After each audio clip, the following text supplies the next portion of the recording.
Este podcast é uma realização O Historiante.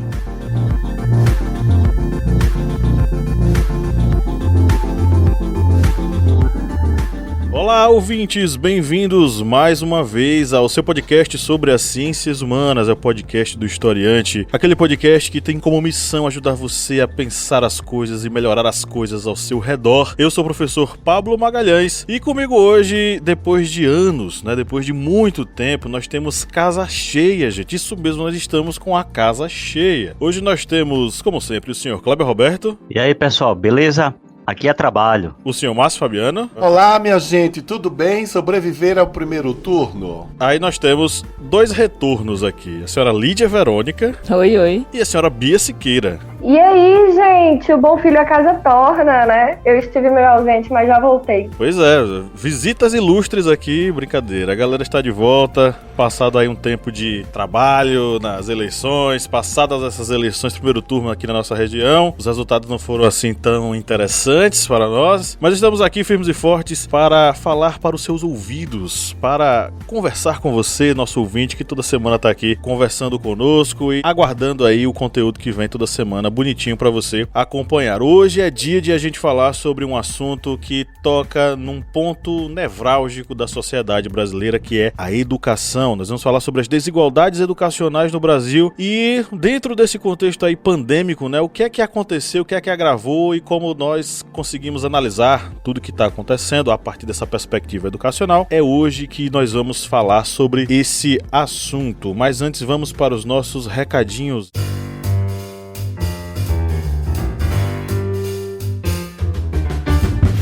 Você que nos ouve aí já há algum tempo, você já está sabendo que nós estamos com uma pesquisa de opinião. A questão é que você ainda não participou da nossa pesquisa de opinião. Pois é, querido e querida, você que nos ouve, tire um minutinho do seu tempo e participe da nossa pesquisa de opinião. O link está na descrição desse episódio e lá você vai ter acesso a um formulário com algumas questõezinhas que vão nos mostrar um pouco sobre quem é você, o que você pensa e quais são os assuntos e conteúdos que você mais prefere. Isso vai nos ajudar e muito a pensar, a organizar e planejar o nosso podcast para atingir cada vez mais interesse de várias pessoas e as metas de várias pessoas que acompanham o Historiante nas ondas do podcast. Participe da nossa pesquisa de opinião, vote lá, deixe o seu recado, deixe seu comentário, deixe a sua bronca com a gente, que a gente vai se organizar ainda melhor para lhe atender. E também, se você nos acompanha já há um bom tempo e já curte, já participou da nossa pesquisa de opinião, tá na hora de você fazer, sabe o quê? Tá na hora de você virar nosso apoiador, não é, Lídia Verônica? Com apenas R$4 você já pode apoiar nosso projeto e de quebra ser beneficiado com este apoio, né? É isso aí. Você que nos apoia, você tem acesso ao nosso grupo secreto com muito conteúdo exclusivo. Você tem acesso ao nosso sorteio mensal de livros e aí um grande abraço para nossas editoras parceiras, em especial a editora Intrínseca, que mandou aqui algumas obras fantásticas que nós vamos resenhar e vamos postar lá nos nossos mídias sociais. E também a editora Contexto, né, Kleber? Isso mesmo, a editora Contexto, que vem contribuindo tanto com esses livros que serão sorteados aqui para os apoiadores do Historiante, como também ajudando no próprio podcast do Correspondente de Guerras, já que temos um livro aqui excelente que vai ser sorteado e que é uma fonte rica de informação que está sendo utilizada na série de episódios sobre a Segunda Guerra Mundial. Pois é, acompanhe o Historiante, seja um apoiador que você vai participar aqui sempre dos nossos sorteios mensais de livros. Muita gente já ganhou e o próximo pode ser você, tá? Então vá no apoia.se/historiante, o link está na descrição desse episódio e faça o seu apoio. Vamos lá, você não perde nada, na verdade você só ganha, o precinho bem baratinho e você ganha muita coisa. Agora sim, vamos para a nossa pauta e eu vou fazer a leitura aqui do editorial.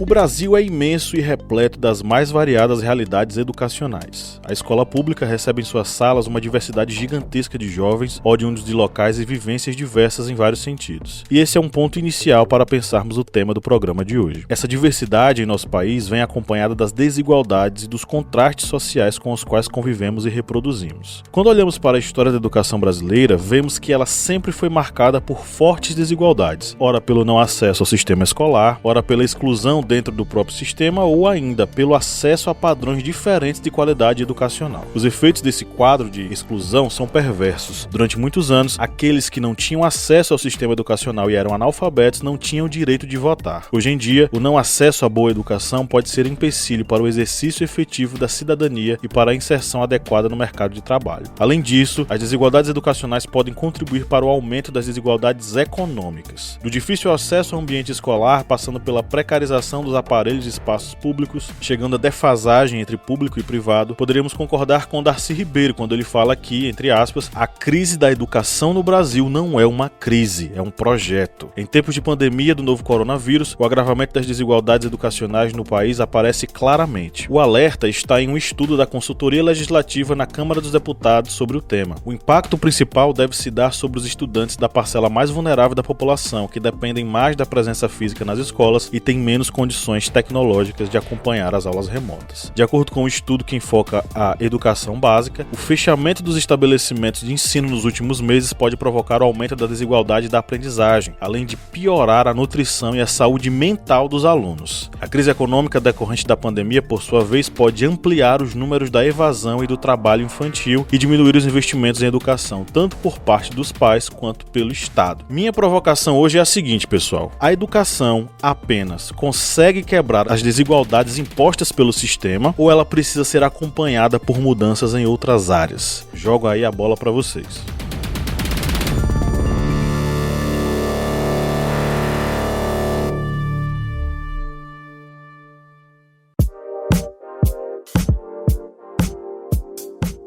O professor Pablo aí joga braba, mas a gente aqui mata no peito e faz esse golaço. Bem, a educação vai ser um dos elementos principais para essa mudança social. E muita gente coloca a responsabilidade inteira em cima dos ombros da educação. A educação vai modificar tudo, a educação vai salvar o país. E isso faz com que muitos outros problemas de ordem, por exemplo, econômica, política, ainda persistam. E isso faz um círculo vicioso muito grande de problemas que acabam também resultando em déficits, em problemas com a educação. A educação é um dos elementos, logicamente é um dos elementos que vai fazer com que tenhamos uma sociedade mais crítica, com pessoas que tenham consciência de sua cidadania, para que dessa forma possam venha a contestar, a reivindicar direitos, a solicitar que seus políticos ajam de forma correta,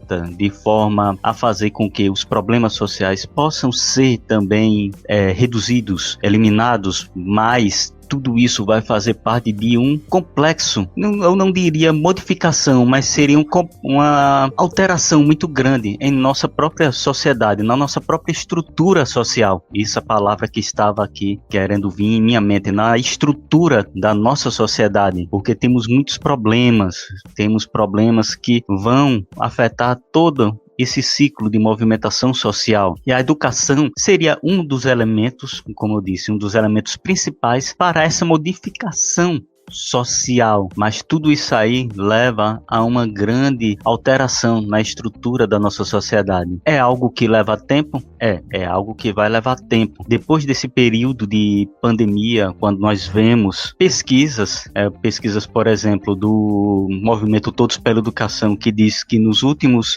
4 anos a desigualdade educacional aumentou em 58% dos municípios brasileiros. Quando a gente vê um resultado desse, a gente fica mais receoso com o nosso futuro, principalmente o futuro educacional, numa dessas engrenagens da nossa sociedade. Mas a gente tem que ter esperança de conseguir modificar isso. Vai ser uma luta muito grande, muito árdua? Vai ser algo muito trabalhoso, vai ser uma luta bem inglória, porque muitas pessoas vão lutar e não vão ver na sua geração essa modificação, mas é algo que devemos plantar hoje, essas modificações na nossa educação, para que essa desigualdade educacional não não venham resultar nessa sociedade que muitas vezes se torna tão desigual, começando logicamente pela educação, esse item tão primordial, tão básico na nossa sociedade e que infelizmente estamos vendo, principalmente nesse ano de 2020,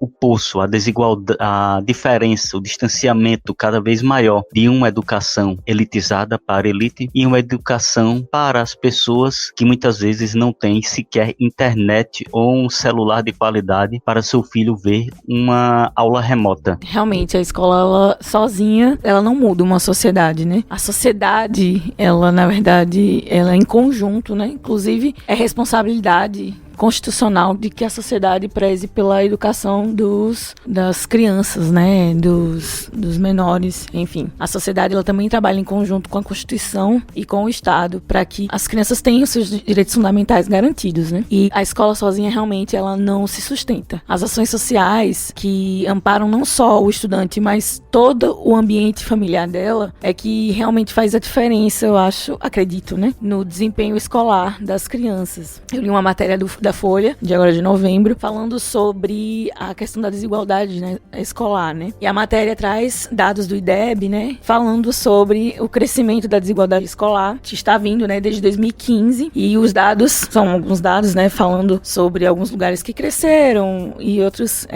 que eu quero dizer que cresceram é a desigualdade, tá? Cresceu a desigualdade ou diminuiu. Mas no total, assim, o que foi o sumo da matéria é que as escolas que já estavam bem, elas ficaram bem, continuam crescendo, e as escolas que estavam mal, elas continuaram piorando, no caso, né? A desigualdade. E isso porque muitos incentivos do Estado estavam voltados para escolas que tirassem notas boas. Então, quem já tem estrutura, ela vai conseguir ter um maior desempenho, né? E quem não tem, vai estar cada vez mais longe, né, dessas escolas que têm um desempenho maior, enfim. Então, o próprio Estado acaba que negligenciando quem está lá atrás. E até por questão porque os prefeitos, né, eles são responsáveis acho que é por ensino fundamental, né? Todas as crianças estejam matriculadas, enfim. E para os prefeitos, existe essa questão de investir naquelas escolas que já apontam um desempenho maior. Até por conta dessas reeleições e tudo mais, chama mais atenção, divulgar escolas que já têm um determinado, enfim. Acaba que esquecendo aquelas escolas que precisam de suporte. Eu falei aqui da questão da assistência social, mas os professores também precisam desse incentivo, desse cuidado. Precisam que haja investimento na carreira, que haja, né, carreira para os professores dentro do Estado. Em vez de chamar, né, gente de fora ou um secretário, por que não usa um próprio funcionário público, né, concursado, um professor, para ser um secretário de educação, né, daquela prefeitura e tudo mais. Enfim, fazer planos de carreiras, incentivar, como é que se fala? Capacitações, né, para os professores, fornecer capacitações para os professores e acompanhamento psicológico também, porque trabalhar para o Estado é punk. Precisa se estruturar muito, muito, muito essa questão educacional, né, para que a desigualdade seja combatida em todas as áreas, não só na questão de notas médias e ingresso nas escolas, mas para que o sistema ele se fortaleça cada vez mais. Eu acho que é preciso que a desigualdade seja combatida em todas as áreas da educação. Não só com os alunos, mas aquilo que afeta os alunos, que é a assistência social, a família, e também os professores, né, e os responsáveis ali por esse ambiente escolar saudável. Então, Pablo começou com uma pergunta dificílima, né, gente? Ele botou aí botou a gente em saia justa. A origem do mal. Qual é a origem do mal? A origem do mal. E como solucionar? E por incrível que pareça, isso me lembrou um texto que eu tava lendo ainda hoje, da Nancy Fraser, acho que é assim que pronuncia, e ela fala, né, como acabar com todas as desigualdades do mundo, de maneira geral. Desigualdade material, desigualdade cultural, que ela explica que tem dois tipos de desigualdade, desigualdade material e a desigualdade cultural. E o socialismo busca a ideia de acabar com a desigualdade material. Só que isso não abarca, por exemplo, as desigualdades de gênero e de raça e de nacionalidade e sexualidade, por exemplo. Porque mesmo que você emancipe, vai continuar uma cultura se sobrepondo à outra, né? E aí isso me lembrou um pouco pouco o texto, né? Como acabar com toda a desigualdade? Como? E aí ela reflete que é importante ter não só o combate à desigualdade material, que seria a ideia de tipo um ensino de qualidade igualitário para todo mundo tem acesso à educação, etc, etc. E também uma educação equitativa, que seria, por exemplo, respeitando as diferenças culturais, explicando que, por exemplo, algumas pessoas, por ser de etnia diferente, de raça diferente, elas não têm as mesmas oportunidades escolares ou profissionais. A gente sabe disso, né? O racismo estrutural exclui essas pessoas do ensino, exclui essas pessoas do mercado de trabalho, assim como é com as mulheres. A gente sabe que a grande maioria das notas, as melhores notas nas universidades, muitas vezes são de mulheres, mas quando chega no mercado de trabalho, recebemos salários menores que os homens, apesar do currículo e tal. E também a questão da sexualidade, que não dá pra gente não falar nisso, ou das pessoas com deficiência. Infelizmente, as pessoas trans são excluídas do processo educacional, ainda na infância, porque não se adequam àquele padrão esperado, né? A pessoa não se veste conforme o padrão espera, não se autodenomina como o padrão espera, e isso faz com que elas saiam da escola. Isso faz com que elas saiam da escola e do mercado de trabalho, consequentemente. Isso também passa pelas pessoas com deficiência. Se você não tem um ensino de equidade, não só igualdade, você não consegue incluir essas pessoas. Como é que você vai, por exemplo, colocar uma pessoa surda para aprender junto das crianças se você não tem a acessibilidade para ela? Se não tem lá o ensino em libras para que ela consiga compreender o que está sendo ensinado. Então, além da igualdade material, de tipo todo mundo ter acesso à escola, a condições mínimas de material escolar, de sala de aula, de chegar no centro de ensino, tem que ter também os reparos culturais que, infelizmente, a gente tem na sociedade, né? A gente é uma sociedade desigual. E tem que entender essas desigualdades todas para poder fazer funcionar e a gente poder promover qualquer tipo de igualdade, ou tentar chegar perto, né? E aí, voltando para a educação e para o contexto pandêmico, imagina o quão difícil é fazer isso tudo num mundo onde a gente já estava habituado. Já era difícil, já era um desafio. Agora, então, onde está tudo sendo refeito para ser feito virtualmente, fica muito mais difícil, né? A gente está aprendendo agora a fazer tudo. Tem um ano já de Covid e a gente ainda está aprendendo como vai ser essa nova realidade, que a gente ainda não tem previsão de término, né, meninos? Isso mesmo. Beber água. Porque eu falei muito aqui, né? Eu acabei indo para diversas pautas aqui. Desculpa. Não precisa pedir desculpas, mas eu vou botar lenha na fogueira dos meus colegas esquerdistas. Em primeiro lugar, minha saudação à rainha da Inglaterra, minha prima Lilibet.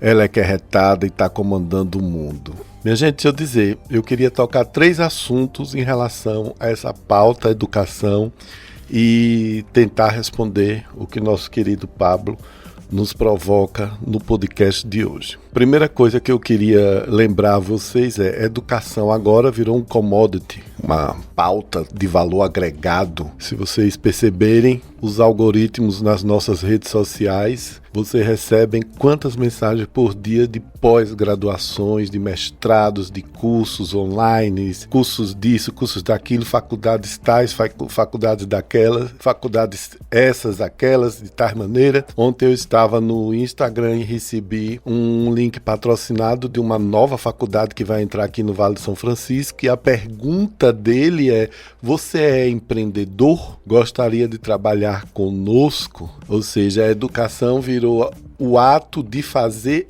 algo, não de pensar sobre algo, não é sobre essa sociedade. Mas você, para ser educado, você precisa ser titulado. Mas eu nem quero entrar nos méritos dos títulos, porque seria um podcast certamente à parte, né? Às vezes, eu acho que há um exagero de titulações, de obsessões por titulações no Brasil. E até onde, às vezes, eu fico me questionando, até onde essas titulações, elas retornam para a sociedade como algo produtivo. Eu queria perguntar a vocês o seguinte: o que é o termo educação numa cidade do interior? Eu preciso contar a história. Se eu não contar a história, eu não desenvolvo meu raciocínio. Eu trabalhei tempos atrás num governo de esquerda, não vou dizer nem a cidade, nem o partido, porque é aqui próximo, uma cidade pequena, num governo de esquerda, onde a Secretaria de Educação lá era nominada Secretaria de Educação e Cultura, algo muito comum no interior, né? Agregar duas coisas, educação e cultura. Tem defensores da cultura que acham que a Secretaria de Cultura deve ser algo separado da educação. Já outro não, que tem que ser junto, que cultura é Vou botar lenha na fogueira.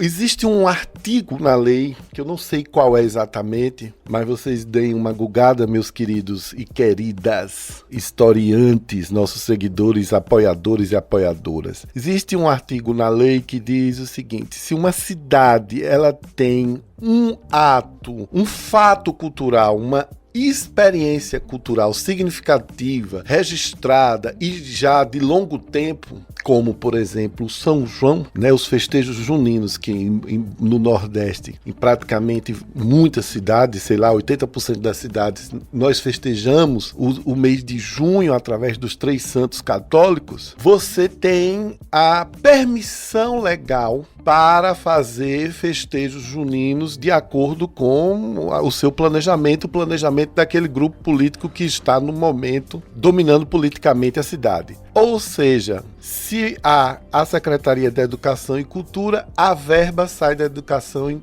e Cultura. E aí, acreditem, nessa cidade o São João custava mais de R$1 milhão. A gente não se dá conta, porque a gente só faz conta daquilo que nos interessa, inclusive ideologicamente. Quando eu estava lá, que eu trabalhava, assessorava lá, eu vim me dar conta disso logo depois de São João, que uma pessoa de lá me provocou e disse: tem sentido gastar-se mais de R$1 milhão numa festa de uma semana, 10 dias, não me lembro mais? Não tem sentido. Uma cidade de 30 mil habitantes, não é? Gastar R$1 milhão a pretexto de defesa da cultura e tudo mais. Quando a gente sabe que, por causa desse termo, defesa da cultura, muita coisa é feita nesse país. Aliás, acho que quem me ouvir e for do interior da Bahia é exatamente essa cidade que você está desconfiando. Eu me lembro muito bem que antes de eu ir trabalhar lá, num dos São Joões escandalosos, megalomaníacos, desembarcou a banda Aviões do Forró, não é? Que era a primeira vez que eu via os Aviões do Forró. Inclusive, o prefeito disse: finalmente desembarcou aqui os Aviões do Forró. Foi uma ovação, uma celebração milionária, entendeu? A pretexto de defender São João Batista, um santo tão humilde que vivia com um carneirinho. Aí eu quero essa reflexão. Isso é um ato normativo em prol da educação e da cultura? O que é que nós queremos? Nós estamos aqui discutindo o quê? A terceira provocação, reflexão que eu trago é: o que é ser educado? Eu, por exemplo, não quero aqui provocar o meu querido, meu amado, o comunista mais gente boa do mundo, que é o professor Kleber Carvalho. Mas, Kleber, ao contrário de você, que trabalha ouvindo rock pesado, eu trabalho ouvindo ópera. Eu sou mais educado do que você? Eu sou mais sofisticado do que você? Não sou. Eu apenas tenho uma outra preferência musical na hora de fazer uma atividade. Mas convencionou-se nesse país que ainda é absolutamente colonizado pela Europa, pelos Estados Unidos, por qualquer país que esteja 1/10 avançado no pensamento, nas decisões de educação, no fortalecimento de uma sociedade mais justa, convencionou-se de que ser educado é ser sofisticado intelectualmente. E eu sempre fico me perguntando isso: a quem interessa a sofisticação intelectual? A quem interessa quando você diz: eu sou melhor do que Kleber porque eu faço minha faxina ouvindo Maria Callas, tá?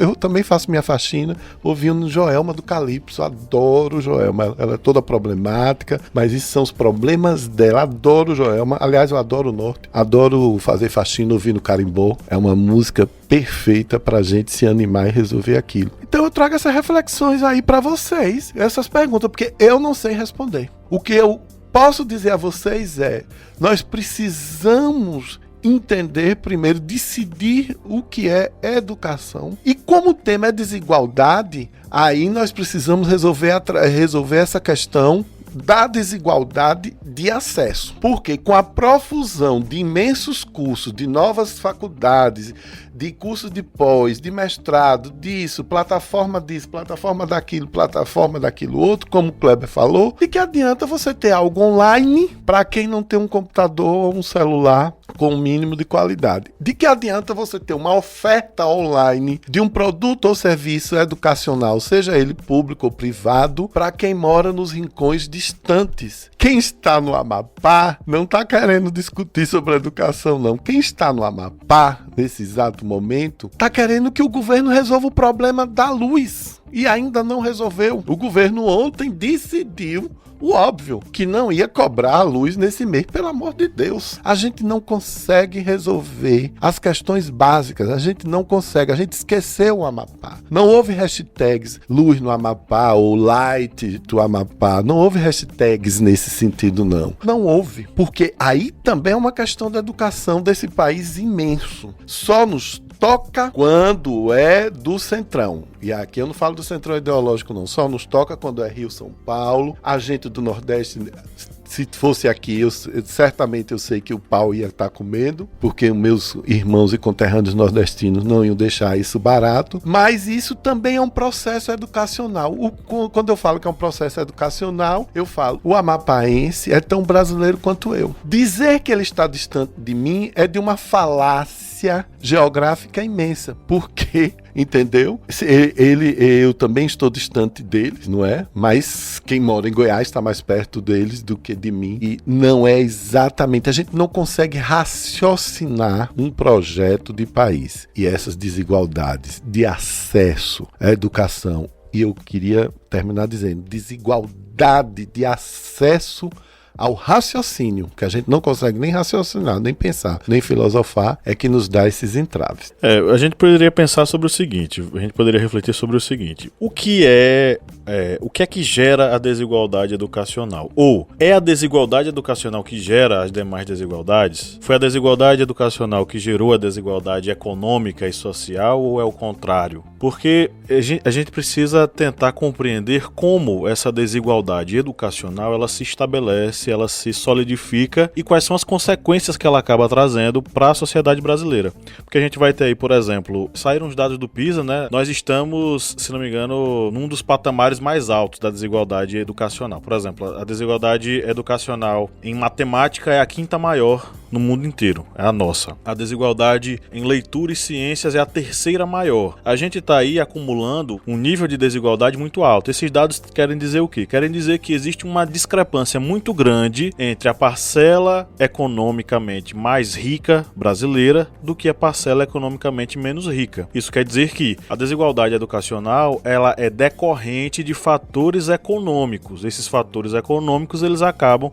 não sei se abrindo, mas amplificando o abismo existente entre classes em nosso país. E isso, obviamente, vai degringolar no aumento da desigualdade como um todo no Brasil. A desigualdade social no Brasil ela está se ampliando, mas ainda há quem levante a discussão no seguinte aspecto: a educação ela muda tudo. Tem que ter educação e acabou. Quanto mais educação existir, melhor, porque aí as coisas vão se organizar. Mas a gente teve aqui, com muita honra, nós recebemos aqui no podcast o Gessé Souza, há muito tempo atrás, né, no início do ano. Uma das coisas que ele fala no livro A Ralé Brasileira é justamente essa questão. A escola, por si só, ela não vai promover uma modificação social profunda. A escola, por si só, ela é apenas uma instituição, um órgão que pode oferecer educação. Mas aí, o que é que existe para além desse contexto, desse dado, não é? Existe. Como é que o jovem tem acesso a essa aula, a essa escola? Ele precisa de quê para chegar lá? Ele precisa de um barco. Ele está tendo esse barco para chegar lá?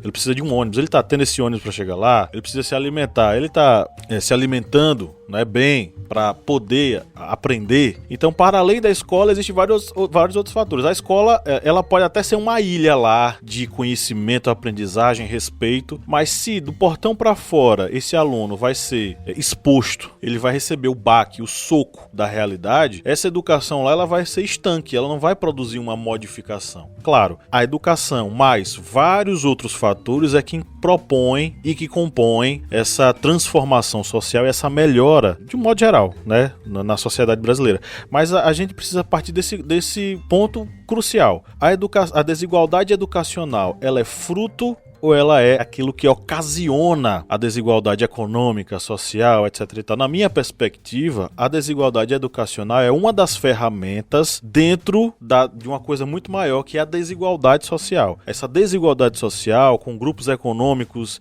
dirigindo as decisões do nosso país, ele acaba gerando decisões que influenciam no aumento dessa desigualdade educacional. Nós somos um país onde deputados, senadores e demais políticos, eles trabalham de acordo com grandes conglomerados. E mesmo que a lei brasileira de financiamento das eleições tenha mudado para o financiamento público, as grandes empresas continuam tendo uma força muito grande de decisão junto a esses indivíduos.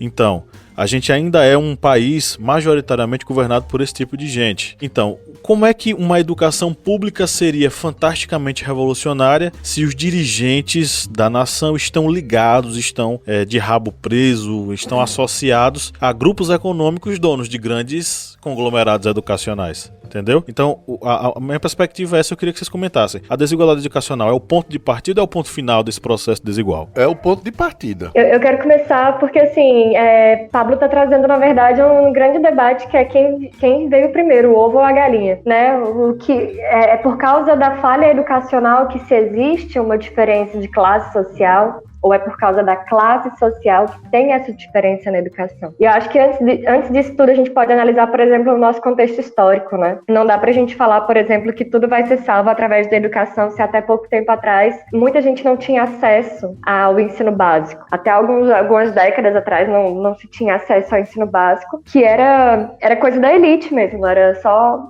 pessoas ricas que tinham acesso à educação. Então, o restante da população foi marginalizado desse processo educacional. Então, não acredito que a educação seja a grande fonte do problema da desigualdade. E eu entendo muito esse problema no mesmo viés que Gessé Souza, que é tipo, não adianta nada mudar a estrutura educacional se a gente não tem outro tipo de alteração, que é, por exemplo, adianta o que a gente tem uma escola muito boa, com todo o recurso, etc, etc. Se chegando em casa, a criança não tem onde dormir, não tem onde comer, não tem nada, vai ter que largar a escola porque vai ter que trabalhar para poder dar o que comer à família, entendeu? Então, esse problema estrutural não é só uma escola e um professor que vai resolver, de jeito nenhum. Tem muita coisa para além disso. Tem que ter também uma saúde de qualidade, porque a criança vai pegar a doença, e aí? Quem é que estuda doente? Tem que ter, sabe, uma rede de fatores para que exista a emancipação das pessoas que estão em vulnerabilidade, que não têm acesso ao mínimo. Então, para mim, é um grande equívoco a gente partir do pressuposto de que a educação é a grande salvadora da pátria. E olha que eu acredito que a educação é uma das grandes salvadoras da pátria. Mas eu acho que também tem que andar junto da reparação histórica. Não é ela sozinha que vai resolver todos os problemas, pelo amor de Deus. Queria que fosse, seria mais fácil. É uma ferramenta para que as pessoas consigam alcançar um status melhor, uma condição de vida melhor. Outra coisa que eu queria comentar sobre isso, Pablo, é que, por exemplo, as pessoas que têm grana para pagar a escola, por exemplo, pessoas de classe média alta e tal, elas têm acesso a inglês, espanhol, violão, esporte e todo tipo de arte, cultura, e viaja fora do país e aprende outros idiomas. Então elas têm um mundo de oportunidades de aprendizado. E você vai comparar essas pessoas com quem vive na favela, onde em muitos lugares do Brasil estão militarizando os colégios nas periferias, onde o ensino militar ele é completamente engessado para que as pessoas sigam à risca uma ideologia e um comportamento agressivo e tal. Como é que a gente vai comparar esses dois tipos de educação? Como que a gente vai botar esses dois em igualdade? E olha que a escola militar tem até uma boa avaliação, assim, por dizer. É a rigidez, né, que causa o temor, e pelo temor é que os alunos acabam que terem um desempenho melhor, né, resultados e tudo mais. Mas realmente é um fator agravante devido à desigualdade. E claro, possivelmente, né, a evasão escolar talvez cresça justamente por conta desse padrão rígido, né? Um último comentário sobre isso, Lídia. É que, assim, além disso, cria-se, então, uma consciência de classe nessas pessoas que são marginalizadas, que são pobres e estão nesses colégios, de que o lugar delas é ali, e que elas só vão conseguir, e que elas não podem buscar liberdade, elas não podem buscar uma revolta, uma revolução. Pelo contrário, elas não criam senso crítico, elas só criam a ideia de que tem que se manter dessa forma, nesse padrão rígido. Então, quando a gente pensa, isso, tipo, quando as pessoas perguntam, por que os pobres não estão aí reivindicando as coisas? Poxa, olha a educação básica que eles estão recebendo. Porque eles estão alienados. Exatamente, criar alienação, né? É incrível como eu nessas andanças políticas que fiz agora no mês de outubro, novembro, eu achei a juventude periférica realmente alienada, de uma forma, assim, absurda. Eu não vou citar aqui, né, o nome do prefeito e tudo mais, mas o mínimo ofertado era tido como algo excepcional, né, que é uma pavimentação de baixo custo, né, precária mesmo, mas a juventude periférica se sentia parte de algo que ela nunca teve, né? E, enfim, completamente alienada. E eu acho que é daí pra pior, né? Essa questão de submeter, né, a periferia, digamos assim, a cuidados mínimos, né? E como vocês falam aí da questão da educação engessada, né? É também uma forma de tornar o conhecimento mínimo, né? O acesso mínimo a um conhecimento maior, ou que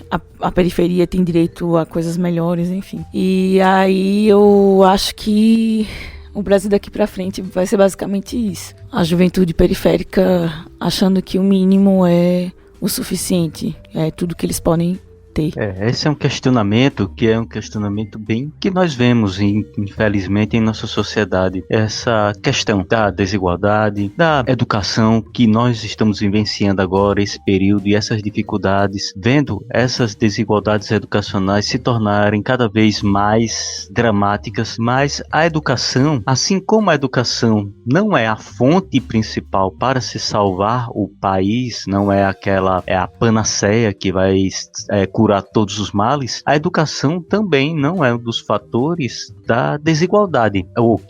Não é o fator primordial da desigualdade. É um dos, que aí vão ocorrer vários outros fatores também que vão estruturar essa desigualdade social. Isso daí vai de encontro, logicamente, com aquelas ideias, por exemplo, da meritocracia, que a pessoa vai conseguir ascender a sociedade apenas com os esforços próprios. Mas aí quando nós vemos numa sociedade em que, por exemplo, o acesso, muitas vezes, ao mínimo, a uma educação mínima, nesse período que estamos vivenciando aulas remotas, todo esse distanciamento, nós estamos vendo que a educação básica, pública, ela está ficando cada vez mais distante da educação da elite, a educação, por exemplo, particular. A gente vai estar vivenciando isso. E os reflexos dessa situação vão explodir mais na frente, mas repetindo. A educação, ela não é o fator máximo da desigualdade social, mas está ali também entre os elementos que vão provocar essa desigualdade social, assim como a educação não é o Superman que vai salvar a sociedade brasileira. É um dos elementos principais, mas ele deve estar apoiado com outros elementos. E aí eu lembrei até aquele questionamento, né, do professor Márcio algumas falas atrás com relação a essa questão, por exemplo, da cultura, dos valores, que isso muitas vezes é utilizado exatamente como uma fonte de silenciar as pessoas. Uma festa muito cara vai fazer com que as pessoas venham a lembrar desse determinado político como uma pessoa, não, ele fez grandes festas aqui, ele trouxe aviões do forró, por isso eu vou delegar meu voto a ele, vou votar nele novamente. Ou seja, muitas vezes esses investimentos que são feitos, entre aspas, na cultura, eles visam outros artifícios políticos, eleitorais. A gente pode citar cidades aqui também do interior do Nordeste que a festa de São João também em um período de menos de um mês custou mais de 10 milhões de reais. Aí a gente até pensa, né?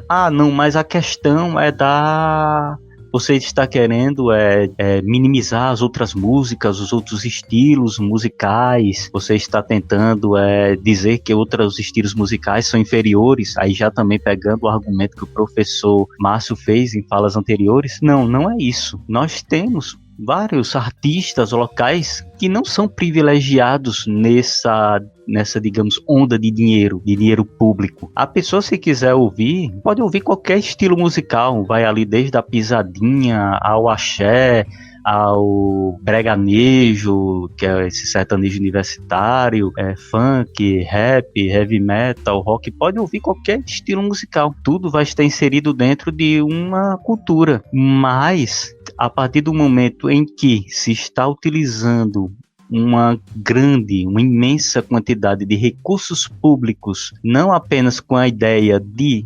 privilegiar a cultura, mas tendo um foco eleitoreiro mais na frente, isso sim, isso é prejudicial. E muitas vezes esse recurso para cultura e educação, já que em muitas secretarias ocorre a fusão dessas duas pastas, educação e cultura, isso acaba resultando muitas vezes em redução em alguns investimentos que poderiam ser aprovados pela Câmara de Vereadores, retirados desse orçamento que seria investido de forma tão massiva em uma festa para a educação, para se evitar essa defasagem, essa desigualdade que nós estamos vivenciando cada vez mais. Eu mesmo já fui professor da rede municipal aqui de Petrolina e há alguns anos eu fui para uma determinada escola, que eu não vou citar o nome, questões éticas, que as cadeiras não tinham encosto para os alunos. Os alunos tinham que colocar a cadeira encostada na parede para conseguir encostar as costas na parede, porque não tinha encosto. Uma criança dessa, que está numa situação dessa, como já dito aqui em falas anteriores, uma criança dessa que já está tendo uma educação assim tão defasada, ela vai querer, digamos, avançar na educação? Não, vou terminar meu ensino fundamental, vou fazer o médio e vou disputar o Enem. Isso, infelizmente, fica cada vez mais distante. E nesse período em que estamos vivenciando, em que estamos vendo esse distanciamento educacional tão grande, isso ainda vai ser mais nítido em nossa sociedade. Infelizmente, estamos vendo cada vez mais essa defasagem educacional. E só lembrando para o argumento do professor Pablo Michel, nosso piseiro, nosso tiktokeiro futuro, que a educação... Eu sei de onde foi que ele tirou isso aqui.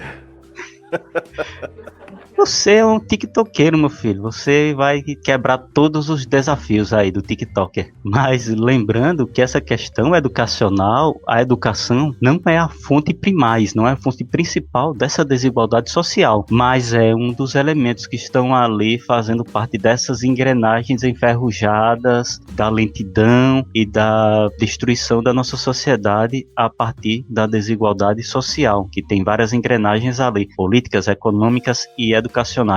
Eu só quero lembrar duas coisas, Kleber, em relação ao que eu comentei sobre essas festas grandiosas de São João, que são pagas de maneira legal, é bom que todos saibam, né? Através de leis que são feitas, reguladas, aprovadas, votadas. Quando a gente começa a refletir sobre isso, aí sim, como vocês todos falaram antes, a gente começa a tentar tentar elaborar um raciocínio, um pensamento sobre que tipo de país nós queremos. Porque onde falta bom senso, existe a megalomonia. Então, não é possível que mesmo nós, com nossas defesas e bandeiras ideológicas, nos calemos diante de um fato que é você gastar um absurdo de dinheiro por uma festa de 10 dias a pretexto de promover a educação e a cultura. Você não promove nenhuma coisa nem outra, você promove apenas o pão e o circo, não é? Então nós precisamos estar atentos a isso, porque na verdade não é nem uma questão de quem veio primeiro, como disse Lídia, se foi o ovo ou foi a galinha. É uma questão do que está acontecendo, porque nem essa galinha põe o ovo, nem esse ovo sai da galinha, e fica essa loucura.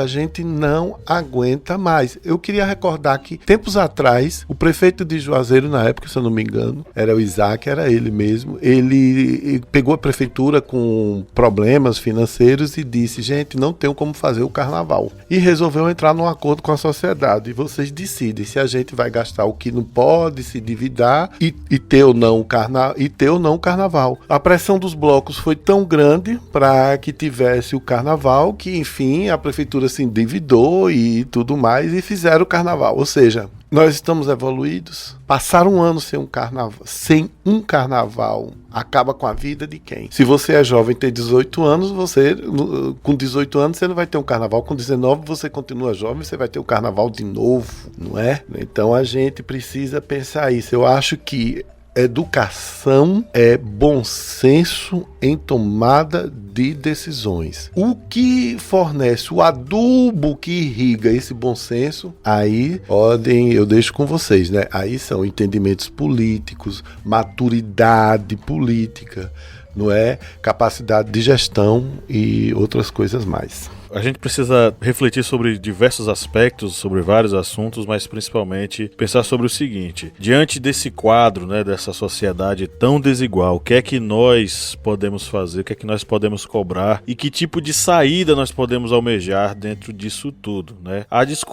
O discurso de que vamos investir nas escolas, vamos investir na educação. Esse discurso solitário não cola, ele não dá certo e ele já se mostrou eleitoreiro apenas. A questão ela perpassa muitas outras coisas, principalmente na própria tomada de consciência da população. Lídia falou sobre esse assunto e de certo modo todo mundo acabou falando sobre isso, né? Essa alienação que boa parte da classe trabalhadora tem. Muitas pessoas que vivem na periferia, muitas pessoas que vivem... São as pessoas que têm que ralar e sobreviver com o suor do seu trabalho, e muitas vezes isso nem dá para o mês inteiro, nem dá para poder pagar alguma coisa para o seu filho e sua filha. Essas pessoas elas não têm a consciência de que esse tipo de serviço ele é uma obrigação que ele seja oferecido, e muitas vezes ele está em defasagem nas cidades brasileiras. E muitos deles apenas aguardam a próxima festa, né? Muitas pessoas, eu não estou falando da totalidade, tá? Mas de certo modo a classe trabalhadora no Brasil ela não entendeu que ela está em um processo tão grande, tão desigual, né, que faz com que ela meio que se anestesie, fica anestesiada com isso tudo. Eu não sei se é um discurso elitista, eu queria pedir desculpa se alguma pessoa que está nos ouvindo achar que esse discurso que eu estou fazendo é elitista, mas vamos pensar um pouco. Se os serviços que são oferecidos para as classes que estão vivendo na periferia da cidade, se esses serviços eles não são oferecidos, mas se esse tipo de coisa se torna uma prática comum, constante, isso meio que vai virando uma cultura. A cultura de que, bom, a vida aqui é assim, eu posso me acostumar, eu devo me acostumar porque as coisas não vão mudar. Talvez esse tipo de pensamento que não é típico e que a classe trabalhadora não fomenta e não alimenta em si, é uma coisa que é comprada, né? E é comprada através da TV, é comprada através das mídias sociais. Quantas pessoas, o Capirotinho, que é um personagem, né, de um quadrinho feito pra internet, ele veio com uma tirinha muito interessante. Ele coloca 3 pessoas numa situação de corrida, uma correndo a pé, outra correndo numa bicicleta e outra num carro. E ele vai dizendo, o Juquinha ele vai competir correndo, né? O Zezinho vai competir na bicicleta. E o fulaninho ganhou um carro do pai e vai competir também nessa corrida. Um dos 3 acredita em meritocracia. Adivinha quem é? Aí eu respondi o seguinte, bom, o Juquinha que tá correndo a pé, ele vai possivelmente concordar que se ele se esforçar muito, ele pode chegar primeiro que o cara que tá no carro, que receber um carro do pai, porque ele acredita que se ele se esforçar muito, ele vai conseguir. E aí tá o cerne da questão. Muitas pessoas da classe trabalhadora que não têm as mesmas oportunidades das pessoas da classe média alta, da classe alta no Brasil, muitas pessoas acreditam piamente que se eles se esforçarem bastante, eles vão conseguir chegar primeiro que o Zezinho que ganhou o carrinho do seu pai. E aí que tá, se a gente tá falando sobre desigualdade educacional, a gente precisa entender também que a desigualdade social e essa construção ideológica, meritocrática, de que se esforce você consegue, faz com que a pessoa aceite. Bom, eu tô aqui na minha escola pública tá aqui as coisas... E a gente também tem que pensar nisso, que a gente tá falando muito aqui, a escola pública tá em defasagem, a gente tem que lembrar também que na escola pública nós temos vários colegas, professores e professoras que com sua prática diária docente conseguem construir um processo educacional bom,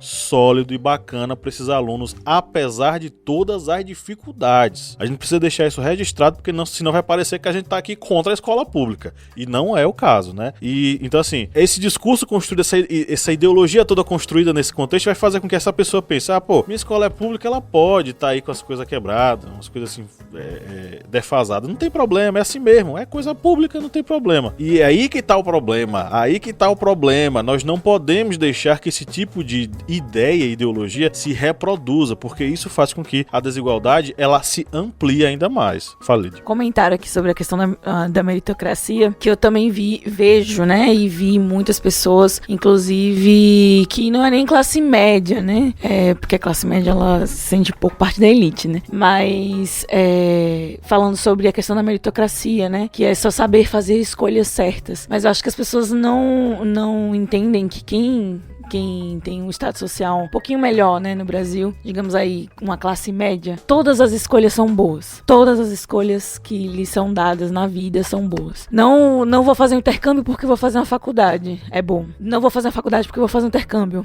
É bom. É diferente de ou eu pago escola ou eu pago a feira, entende? Então, assim, a gente tem que analisar que algumas pessoas, elas abrem mão de uma, digamos assim, uma educação de qualidade paga para poder sobreviver. E outras pessoas não. Elas fazem boas escolhas porque todas as escolhas que elas fizerem são boas para ela, de alguma forma. Fechando o comentário de Lídia aqui, saiu na imprensa essa semana que os brasileiros, com a pandemia, boa parte das pessoas tiveram queda em suas rendas mensais, foi que eles dispensaram planos de saúde e tiraram filhos das escolas particulares. E esses meninos vão estudar aonde? Na escola pública? Será que a pandemia trouxe para a classe média a oportunidade de dizer, vou agora defender uma escola pública de qualidade?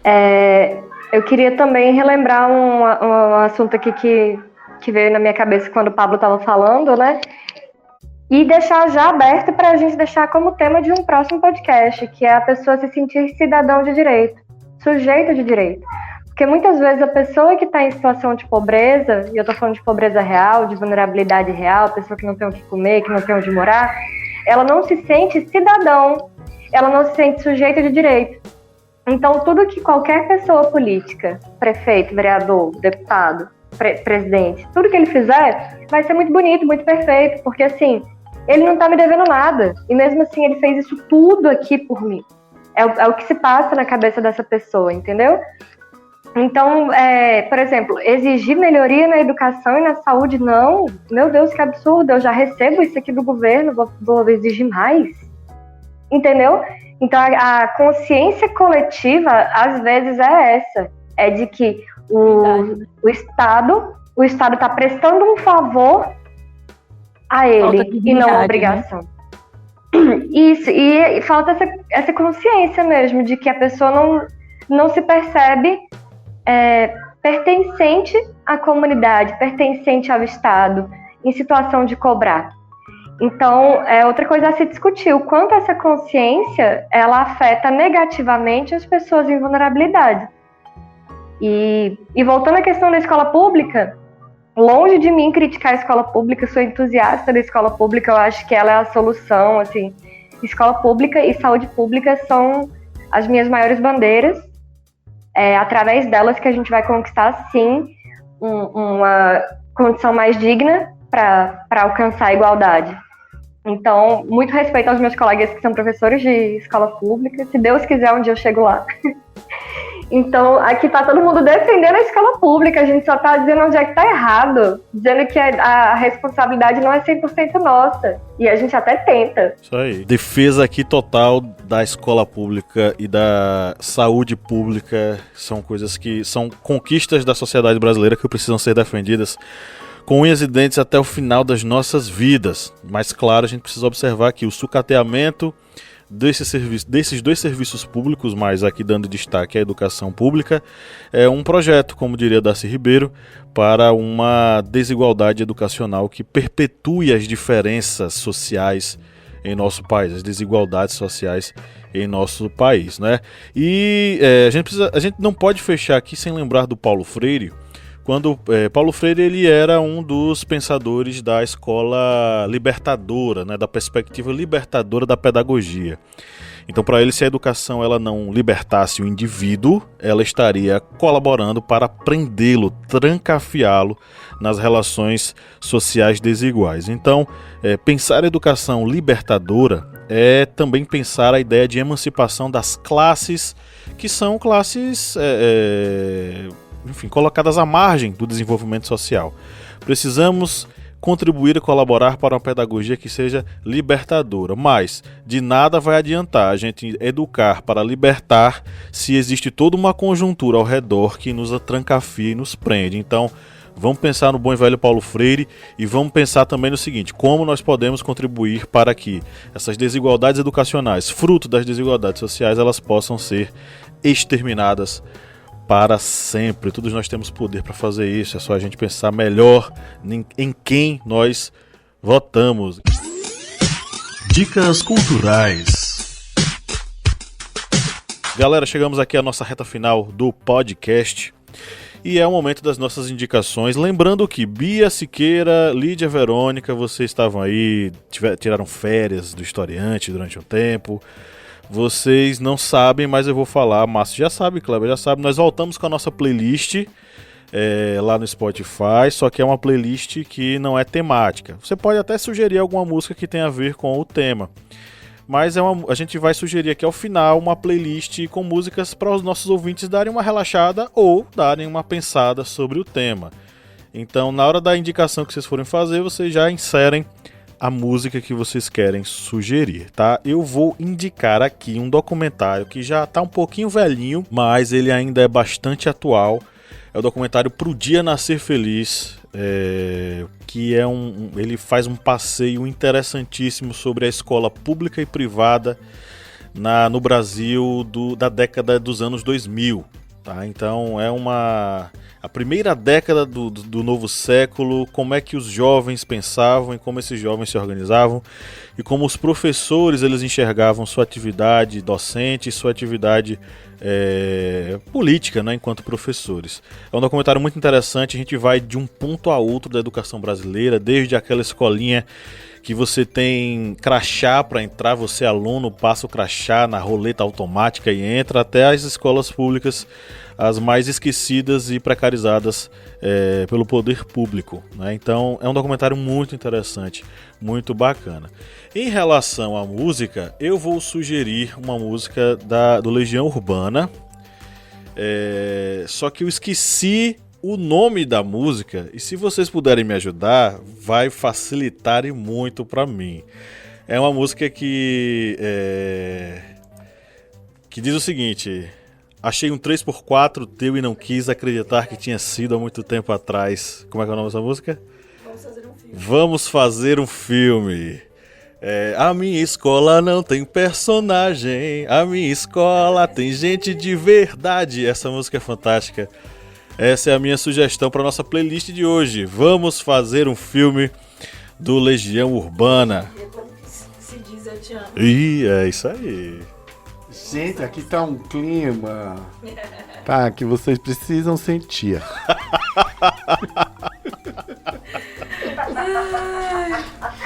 Vai indicar filme, né? Indiquei o documentário. Pro Dia Nascer Feliz. Eu vou desculpa, Lídia, vá. Não, vá. Fiquei com medo de roubarem aqui, deixa eu correr aqui. Vá. Não, você não vai me roubar. Eu vou indicar Preciosa, É um filme de, acho que 2016, né? E fala exatamente disso, né? Da questão do acesso e as dificuldades, né? Por trás do aluno. E é isso, é um filme americano, né? É um sistema escolar americano. Mas existem realidades próximas às nossas, né? E eu acho que vale a pena.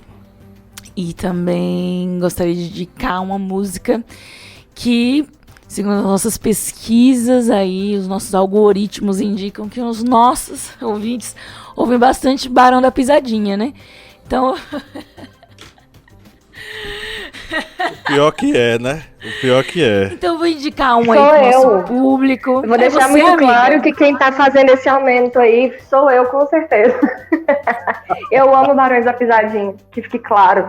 Pois lá no Spotify aparece que os nossos ouvintes adoram Barão da Pisadinha. Número 1, logo depois vem Caetano Veloso. Agora me explica a relação, eu não sei. Também não consigo entender como é que uma pisadinha pode ter um baronato, né? Mas fazer o quê? No mundo moderno, tudo se pode. É como eu gosto de dizer, né? Um pouco de droga, um pouco de salada. Então, Equilíbrio é tudo. Mas assim, o ouvinte que tiver aí querendo me convidar pra ouvir um Barões da Pisadinha tomando uma cerveja, por favor. Tá, vamos. opa. Mas Então eu vou indicar aqui. Qualquer coisa do Barão da Pisadinha? Recairei, eu acho que é uma boa. E pra Bianca tá meio... Recairei. Tá um pouquinho... É porque tá em alta, Recairei é a mais ouvida. Prometo então, que eu vou. É um Uma sucesso, música né? que se chama Eu Recairei, eu vou ouvir eu acho que hoje. Bianca tá atendendo aí a uma recaída. O que você acha, Bianca? Não, Deus me livre. Eu vou pegar aqui, já que Lídia já jogou a bola pra mim, né? Eu vou recomendar. Hoje eu sou bem política, gente. É porque eu tava em campanha, né? E ainda não tive tempo de desapegar. Eu tô baleada aqui com essa campanha. Eu tô aceitando tudo que me alienar, eu tô aceitando. Ai, por favor, não, ultimamente tá difícil. Mas hoje eu vou recomendar um texto que eu tava lendo, como eu falei, da Nancy Fraser, que é da redistribuição ao reconhecimento, dilemas da justiça numa era pós-colonial. Porque ela debate muito a origem da desigualdade, como combater a desigualdade, não só na educação, mas de maneira estrutural. E a gente falou um pouco disso aqui, né? A origem do ovo, a galinha. Eu acho um texto legal para falar sobre isso. E música, eu vou de Bia Ferreira, Cota Não É Esmola. Não sei se vocês conhecem, Bia Ferreira. Perfeito. Eu sugeri, tá na playlist já, eu sugeri na semana passada essa música. Essa mesma? Essa mesma, mas fica ela. Quer pedir outra? Tem outra dela também que é do Seu AP.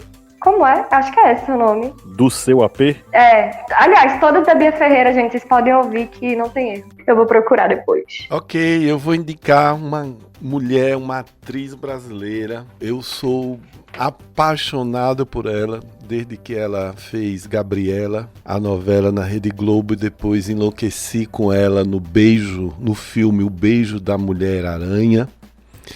E ela se chama Sônia Braga, uma paranaense, uma brasileira incrível, a quem eu tive a honra de estar pertinho dela, tipo 45 centímetros, mas me deu uma tremedeira tão grande que não tive coragem de dizer: Sônia, eu te amo. Perdi essa chance no ano passado, no Cine São Luís, na estreia de Bacurau.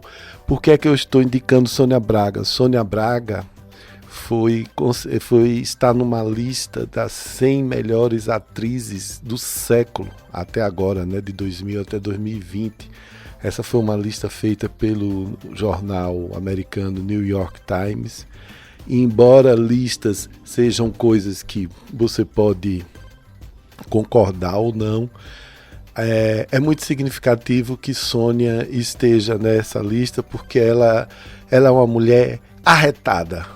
Sônia sempre foi feminista, Sônia sofreu muito assim, porque fazer o que ela fez no cinema nacional nos anos 70, e depois ela decidiu ir morar uma temporada lá nos States, seguiu a vida dela sem necessitar de homem, da presença masculina, amando quem ela quis, do jeito que ela fez. Ela tem uma história extraordinária. Então, e para ela, e para todas as ouvintes arretadas dos nossos as nossas apoiadoras, especialmente as mulheres. A minha indicação para a playlist é a música Tigresa, do grande Caetano Veloso. Caetano Veloso, que revelou recentemente que essa música foi feita para outra grande atriz brasileira que se chama Zezé Mota. Então, minha indicação é segunda-feira, tem Bacurau no Supercine. Vejam qualquer coisa de Sônia Braga, qualquer filme que ela tenha feito no Brasil ou fora. Vejam, assistam. É uma mulher indispensável. E tá aí defendendo as pautas mais modernas, tá pirraçando de cabelo branco, salto alto, belíssima, e dizendo, deixem de ser caretas, vamos nos amar. O podcast de hoje foi várias revelações, né? Já temos uma dupla de piseiros, tiktokeiros aqui no podcast, não é? Já podemos agora entrar aí também nessa outra rede social, TikToker. Já tá tudo pronto, viu, gente? Agora é só esperar professor Pablo, professora Bia aceitarem aí os desafios. Se é uma noite de revelações, é quem faz TikTok. Se a noite é de revelações, a gravação eu vou fazer uma revelação de Kleber. Kleber gravou uma minipédia comendo pastel e tomando caldo de cana enquanto gravava.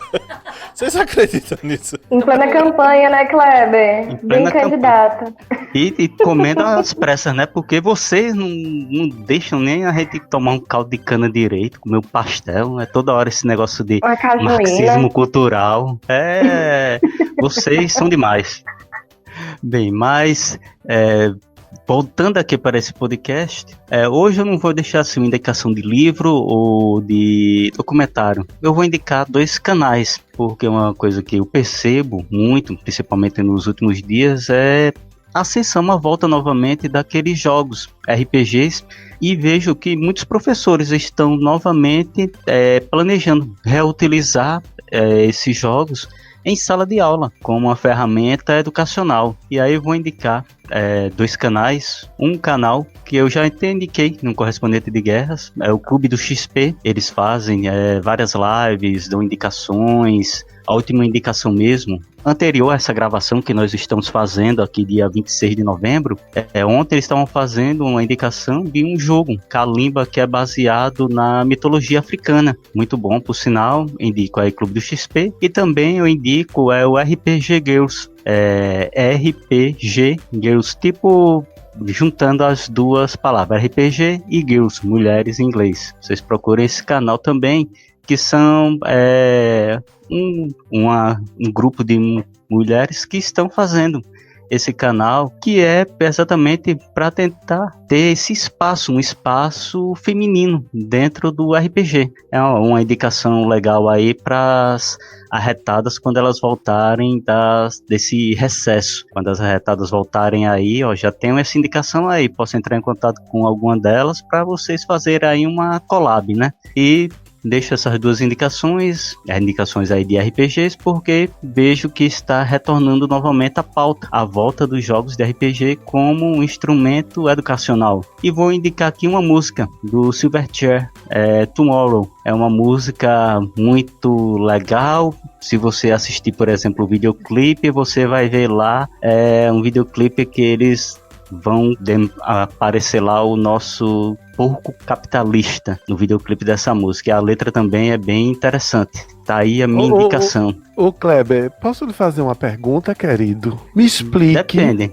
Me explique por que você é um comunista raiz, né? Você não é um comunista Nutella, feito os comunistas do Recife que estão apoiando João Campos. Por que é que você é um comunista tão raiz, só indica música em inglês, a língua dos porcos capitalistas? Não consigo compreender isso. É porque essa língua, o inglês, ela faz parte também do instrumento de revolução.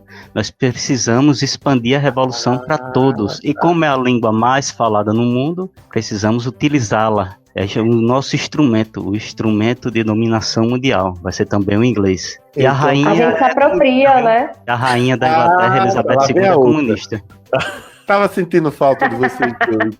Gente, querido... A gente se apropria, assim, da ferramenta de opressão para que a gente possa oprimir também. É assim Com que certeza.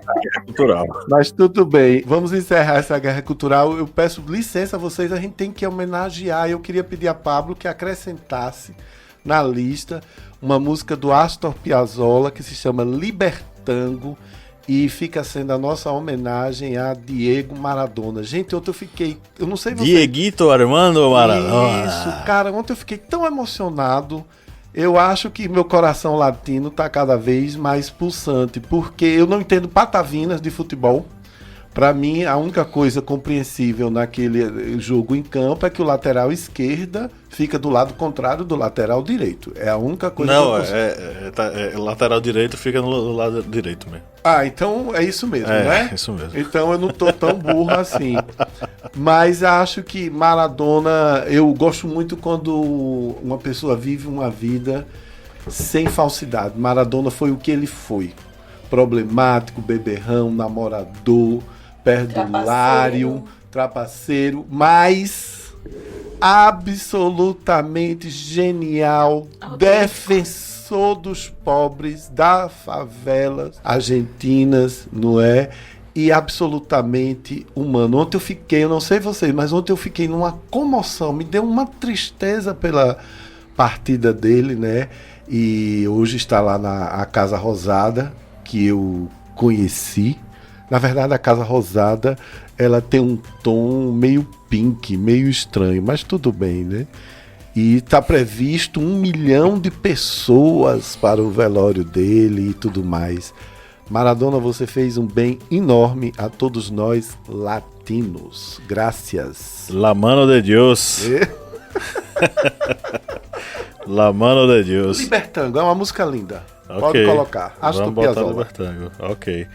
Então é isso, galera. Chegamos ao final da nossa gravação de podcast. Foi um prazer enorme receber todos vocês aqui. E você que nos ouviu até agora, receba o nosso abraço afetuoso. Você é nosso amigo, nossa amiga e mora em nossos corações. E volte aqui semana que vem porque tem mais. Um grande abraço. E no 3 vamos dar um tchau coletivo como fazíamos antigamente. 1, 2, 3. Tchau. Tchau. Tchau, gente. Bom 50.